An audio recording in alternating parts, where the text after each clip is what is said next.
مقبول احمد بٹ شہید کی 31ویں برسی جموں کشمیر نیشنل عوامی پارٹی نے یہاں بنائی. مقبول احمد بٹ کے علاوہ شہداء چکوٹھی کی بھی برسی بنائی گئی. اور اس یہاں کے پروگرام کے جو آرگنائزر ہیں ہمارے ساتھ شاہد ہاشمی صاحب موجود ہیں, جموں کشمیر نیشنل عوامی پارٹی کی یہاں برمنگھم کے لوگ موجود ہیں. تو شاہد صاحب بہت شکریہ, بہت اچھا پروگرام تھا. تو آپ کا مین مقصد کیا تھا آج اس برسی کے منانے کا؟ بیسیکلی جی آج ہم نے نیشنل عوامی پارٹی کے پلیٹ فارم سے جو ہے نا آج کی جو 31 ڈیتھ اینیورسری منائی ہے شہید کشمیر مقبول بٹ کی, اس کا یہ صرف اور صرف آج کا مقصد یہ تھا کہ تمام پارٹی کیڈر کو جو یو کے اندر اس سے پرانے لوگ اور جو نیا کیڈر جو آنے والا ان سب کو ایک جگہ اکٹھا کیا جائے اور اس پہ اور ان لوگوں کو اسپیشلی بھی میسیج دیا جائے کہ جو لوگ ڈفرینٹ پلیٹ فارم پہ جا کے ڈفرینٹ بات کرتے ہیں ان کو یہ واضح کلیئر میسیج دیا جائے کہ اس نیشنل عوامی پارٹی کا پلیٹ فارم صرف اور صرف جینون ان لوگوں کے لیے ہے جو اوپنلی ایجنسیز را ہو یا آئی ایس آئی ان کو کنڈم کرتے ہیں. اسی حوالے سے جو ہے نا ہم کل بھی اس بات پہ کمیٹیڈ ہیں کہ ہم آئندہ آنے والے ٹائم پہ بھی ارادہ رکھتے ہیں کہ ادھر سیمینار کرائیں گے جس میں ادھر کی برٹش ورکنگ کلاس کو بھی ہم انوائٹ کریں گے کہ وہ ہم کشمیری ڈیاسپورا کے ساتھ جو ہونے والی ملک کے اسٹیٹ کے اندر اور اسٹیٹ کے دوسرے حصوں میں زیادتی ہیں ان کو وہ ہمارے ساتھ آ کے سیلیڈریٹی کریں اور ہم بھی ان کے ادھر کے جو مسائل ہیں ان کے این ایچ ایس کی پرائیویٹائزیشن ہے یا واٹ ایور ہم بھی ان کے ساتھ مکمل سیلیڈریٹ کرتے ہیں. Thank you very much. ہمارے ساتھ یہاں محمود کشمیری صاحب جنہوں نے نیب اور نیشنل لبریشن کانفرنس کے مرجر میں بڑا کردار ادا کیا. تو آپ کیا سمجھتے ہیں کہ مقبول احمد بٹ شہید نے آج سے 31 سال پہلے جو اپنی جان کا نذرانہ پیش کر کے شمع جلائی, کیا وہ شمع آج کچھ تو نہیں رہی؟ دیکھیں جناب کہ 1984 میں 11 فروری کو جب مقبول بٹ شہید کو دلی کی تہاڑ جیل میں پھانسی لگائی گئی اور اس وقت سے لے کر آج تک جموں کشمیر کے اندر ایک سیکولر خود مختار کشمیر کے لیے بہت بڑی تعداد لوگوں کی جو ہے نا وہ کشمیر کے اندر موجود ہے. مقبول بٹ شہید کا جو میسج ہے اس کو لوگوں نے آن کیا ہے, بلکہ وہ لوگ جو مقبول بٹ شہید کے مخالف تھے آج وہ بھی مقبول بٹ شہید کی قربانی کو مان رہے ہیں اور وہ اس چیز کا اقرار کر رہے ہیں کہ مقبول بٹ شہید کی تحریک سے آج جو ہے جموں کشمیر کا جو مسئلہ ہے وہ بین الاقوامی سطح پر موجود ہے. اور چونکہ مقبول بٹ شہید نے ہندوستان اور پاکستان کے ٹارچر سیلوں میں وہ تشدد برداشت کیا اور اس تشدد کے سامنے اپنے سر کو خم نہیں کیا اور آج پوری کشمیری قوم جو ہے فخر سے مقبول بٹ شہید کو اپنا ہیرو مانتی ہے اور اسی کے نقش قدم پر چلنے بہت شکریہ جناب. یہاں میرے ساتھ آصف چودھری صاحب موجود ہیں, Jammu Kashmir N S F کے بڑے ایکٹیو رہے ہیں اسٹوڈنٹ دور میں. اس کے علاوہ یہ کہ نیب برطانیہ میں بڑے ایکٹیو کارکن ہیں, لوٹن سے آئے ہیں, کوٹلی سے ان کا تعلق ہے. آصف صاحب آج کے دن کے حوالے سے آپ کیا پیغام ہے؟ دیکھیں جی, آج کے دن کے حوالے سے آج مقبول بٹ شہید کا 31واں اور شہدائے چکوٹھی لیاقت رحمان سجاد اجمل مرزا اور فرق قریشی کا 25واں یوم شہادت ہے. تو جب بھی شہداء کا جب دن آتا ہے اس وقت ایک نئے تجدید عہد کے ساتھ نئے سفر کا آغاز کرتے ہیں اور میرے خیال میں جو قومیں اپنے دوست کو بھول جاتی ہیں ان کے لیے شہادت اس طرح سے نہیں مناتی ہیں, وہ صفائستی سے مٹ جاتی ہیں. تو ہمارا یہی آج کے اس حوالے سے پیغام ہے کہ جس طرح ہمارے مطلب حریت حضرت مقبول بٹ شہید اور شہدائے چکوٹھی نے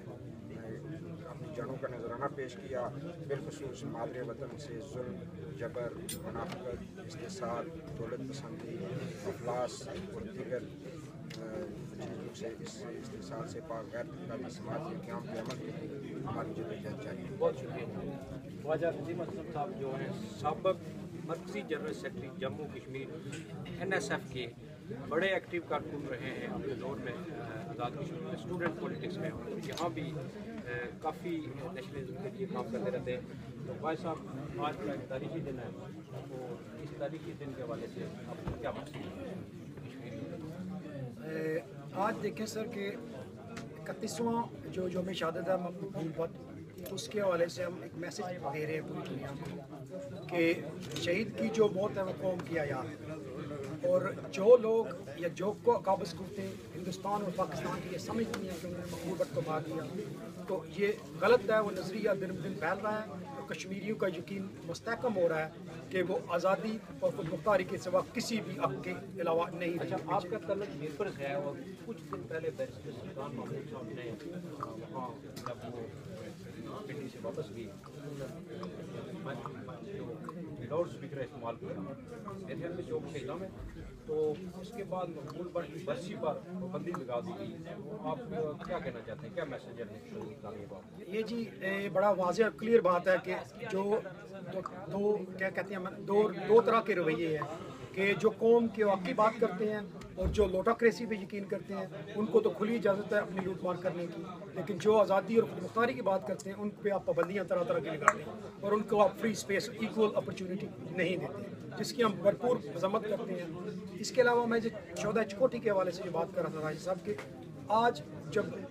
لیاقت اوان، فرق قریشی اور سجاد انجم جو کہ نیشنل اسٹوڈنٹس فیڈریشن کے شہدائے چکوٹھی ہیں، ان کی جدوجہد اور NLC اور نیب کا جو ادغام ہوا ہے اس کو لے کے ہماری جو جدوجہد ہے اس میں بنیادی طور پہ ہم سیاسی طور پہ جدوجہد کر رہے ہیں. سفارتی اور انقلابی محاذ پہ ہماری جدوجہد ہے اس کو سامنے آنے کی ضرورت ہے، اور یہی جو ہمارا کیس ہے بین الاقوامی طور پہ برطانیہ کے اندر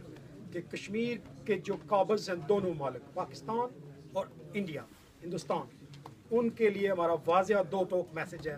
کہ ہم اپنی حمایت اپنے بل بوتے پہ، اپنے عوام کی طاقت کے بل بوتے پہ کشمیر کو آزاد خود مختار اور خوشحال معاشرے کے قیام کرنے آزاد کشمیر تو آزاد نام تو آزاد کشمیر ہے، اس کا تو یہ کیسے ملا؟ دیکھیں جی کہ آزاد یا کسی کا اگر شیر ہمارا اپنا وزیر اعظم ہے، شیر ہمارا پریزیڈنٹ ہے، ہمارا سپریم کورٹ ہے. دیکھیں نا جی کہ 4 کمپوننٹ ہوتے ہیں کشمیر اسٹیٹ کے: آبادی، رقبہ، علاقہ اور جس کو کہتے ہیں ساورینٹی، اقتدار اعلیٰ. کشمیریوں کا اقتدار اعلیٰ چھینا گیا ہے شروع سے. جس ملک کے آپ آزاد کر رہے ہیں اس کو چیف سیکرٹری IG چلاتے ہیں بیٹھ کے اسلام آباد. گلگت بلتستان وہ 3rd گریڈ جو DC رینک کا لیول ہے وہ جا کے پوری اس کابینہ کو ہینڈل کرتے ہیں اور ان کو چلاتے ہیں. بجٹ سارا جو ہے وہ اس کا آزاد کشمیر کا CDA اسلام آباد سے بھی کم ہے. تو اس طرح کے حالات میں جہاں پہ نوجوانوں کو بے روزگاری کی انتہا ہے، تعلیم کی جو بے شمار پرابلمز ہیں وہاں پہ بڑھ رہی ہیں، اور لوگ صرف برطانیہ یا یورپ جانے کا مسئلے کا حل نہیں ہے. ان چیزوں کو قبیلوں کے نام پہ ایڈریس کرنے کی ضرورت نہیں ہے. ان کو آزادی کی وجہ سے یہ کیا مشکلات سمجھتے ہیں کہ نیشنل اسٹوڈنٹ فیڈریشن، نیشنل عوامی پارٹی اور آپ دوسری پارٹی، تو آپ NSF کی جو زبان ہے اسٹوڈنٹ کے دور میں بڑا جذباتی ہوتا ہے، باتیں کرتا ہے، لیکن جب آپ کسی پارٹی بڑی پارٹی میں آتے ہیں جیسے نیب ایک بڑی پارٹی میں استعمال ہوتی ہے تو آپ کو زبان تھوڑا لفظ کا بہتر استعمال، جیسے بٹ صاحب نے بڑی اچھی اسپیچ کی، اس نے کہا کہ ہمیں تھوڑی سی دے دیجیے ضرورت. کیا سمجھتے ہیں کہ تھوڑا ہاں نہیں بالکل آپ جو لوگ پروگرام سننے کے لیے آتے ہیں ان میں ٹھیک ہے. میں آپ کی دیکھیں کہ کیونکہ کشمیریوں کی الیکشن سسٹم اتنی پاکستان کے عوام سے نہیں ہے، نہ ہندوستان کے عوام کی، ان کی بیوروکریسی سے. ہماری جو حقوق کا تقاضا ہے وہ پاکستان کے عوام سے نہیں ہے، ہندوستان کے عوام سے نہیں ہے. ہمارا جو تقاضا ہے وہ پاکستان کی قابض افواج، سول اور ملٹری بیوروکریسی جو کہ بزور قوت، بزور اسلحہ، اور دیکھیں آپ وہاں پہ کہ سب جنوبی ایشیا میں کتنا پیسہ یہ اسلحے کے طور پہ لگاتے ہیں. ایک ٹینک کے بدلے 1000 اسکول کھولا جا سکتا ہے. ایک جہاز کے بدلے جو جنگی جہاز ہے اس کے بدلے میں 1000 کے قریب جو ہاسپٹل قائم کیے جا سکتے ہیں. تو یہ بھوک، ننگ اور افلاس اگر جنگ ختم کرنا چاہتے ہیں یا اپنے لوگ کی بہتری چاہتے ہیں تو مسائل کا حل پرامن طریقے سے چاہتے ہیں. کشمیریوں کے دیکھیں آزاد کشمیر میں 14 ڈویژن پاکستان کے 3.5 لاکھ کے، وہاں پہ جو شہری آبادیاں ہیں یہ جنیوا کنونشن کی کھلا خلاف ورزی ہے کہ شہری آبادیوں میں اسلحہ بھی نہیں ہونا چاہیے اور آرمیز بھی نہیں ہونی چاہیے. تو ایز اے شیلڈ استعمال کرنے کا یہ رجحان ترک کرنا چاہیے. اور ہندوستان کی طرف بھی جو ظلم اور زیادتی میں کشمیریوں کی چلتی ہے، ہم مقبول بٹ کے ریمینس کا مطالبہ کرتے ہیں بھارت کی سرکار سے کہ جست خاکی ہے جو شہید وطن کا اس کو ہمارے حوالے کیا جائے. تو جی جس طرح آپ نے بات کی ہے کہ ہندوستان اور پاکستان کے عوام جموں کشمیر نیشنل عوامی پارٹی یہ سمجھتی ہے کہ جو بھی اس ریاست جموں کشمیر کے اصل جو تحریک آزادی کے حوالے سے جو کردار ہے وہ پاکستان اور ہندوستان کی سول بیوروکریسی، فوری بیوروکریسی کا حصہ ہے. اس میں بیچارے پچھڑے ہوئے عوام کا کوئی قصور نہیں ہے، اور پاکستان اور ہندوستان کی